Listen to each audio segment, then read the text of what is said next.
Hi guys, and welcome to a book review video.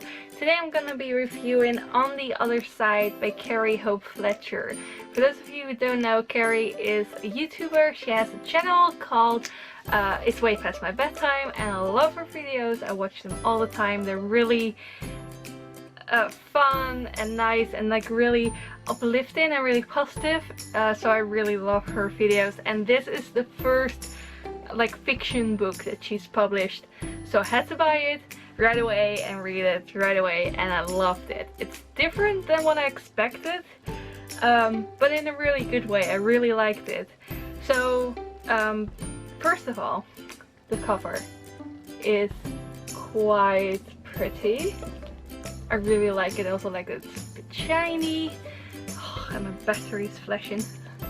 And the inside is really cute, and I just really like it. There's also a few illustrations inside, but those might give away too much, so I'm not gonna show you. But basically the story is about a girl called Evie, or well, at the beginning a woman called Evie. She's 82 years old and she passes away quietly in her bed, surrounded by her grandchildren and everyone and children. And you know, that's the way to go. She just quietly passes away. But then she suddenly finds herself in her old apartment building from when she was 27 years old, and she looks again like a 27-year-old self.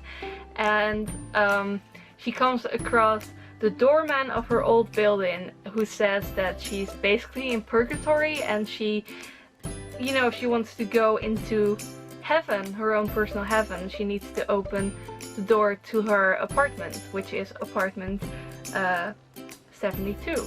So it says here on the little doors. So she tries to get in, doesn't work. So now she needs to figure out what went wrong. Why can't she get into her own personal heaven? And she realizes that she has 3 secrets that she never told, or it's not to like the people.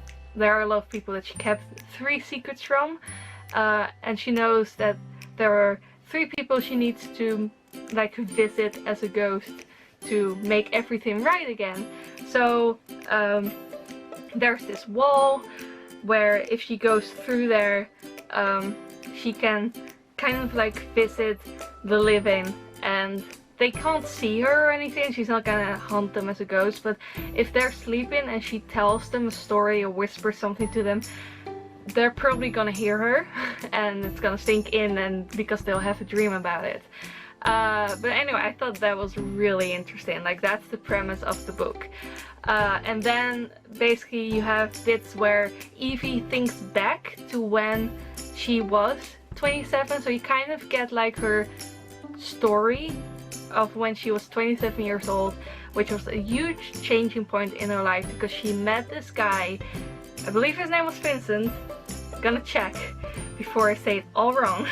His name was Vincent, I knew it. Anyway, she's working hard. Basically she's 27, she finally moved out of her home and she has a job. Her parents are like really rich and controlling, so she finally living on her own, although they still kind of finance it.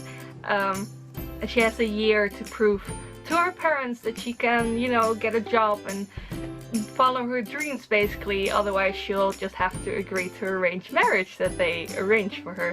And that's when she meets Vincent, who is playing the violin in the underground to earn some money, and she gives him sweets, and it's adorable. I won't say too much, like this is the beginning of the book, guys, so it's not like massive spoilers, but basically you get that storyline kind of when she was 27, when like all this happened, and then you get her visiting people to tell secrets, which mostly revolve about Vincent, like things she never told her kids or things she never told her husband, and all that kind of thing. So it's kind of like interwoven. You get bits of her past and then bits of when she's basically dead and trying to lift her soul, like make her soul lighter, get rid of these secrets and regrets so that she can pass on. And it's really interesting, and for some reason I didn't expect it to be as like fantasy heavy as it was. It's like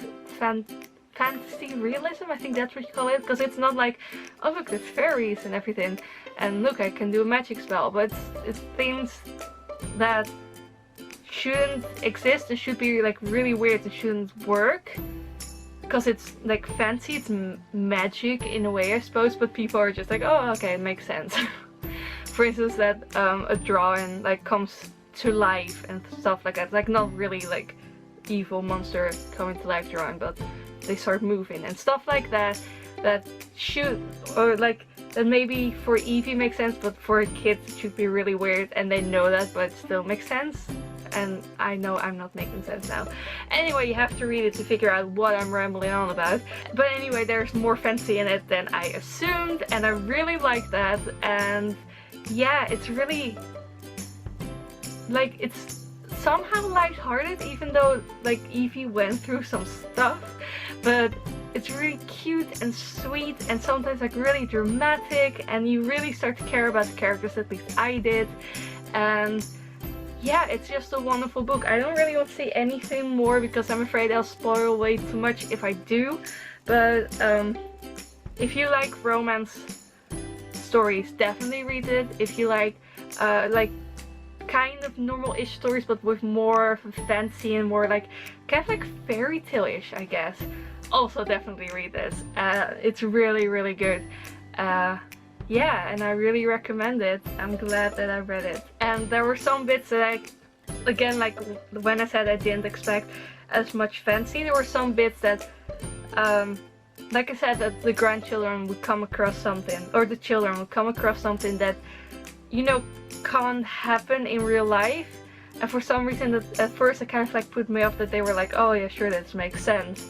For instance, like a bird that's lived for, I don't know, like 60 years or something, when it isn't supposed to, like stuff like that, and they were just like accepting of it. But like in the end, that kind of all, they all think like, oh, I don't know, I'm not explaining it right. That kind of put me off at first, but then when I continued reading it and it kept happening, it kind of like became more normal. It's like, oh okay, it's just way more fancy than I realized. That's basically what I'm trying to say. So that was like the only little bit that was like, not so sure when I was reading it, and then when it happened more often I was like, okay, this is awesome, because obviously I love fantasy and it was really cool, but just the way like normal people react to it, I didn't get that at first. But yeah, it's really cool. So if you know that now, it probably won't bother you at all, and it will be even better. So I really do recommend this book. It's awesome. Let me know if you've read it and what you thought of it. Did you like it? Was it a bit too weird for you maybe? Or I don't know. I've read like some reviews online. Some people love it like I did. Other people are like, it was good. And some people really seem to hate it. But that's the way it always is with books. Oh, I thought I stopped recording. So I recommend that you read it for yourself and see what you think.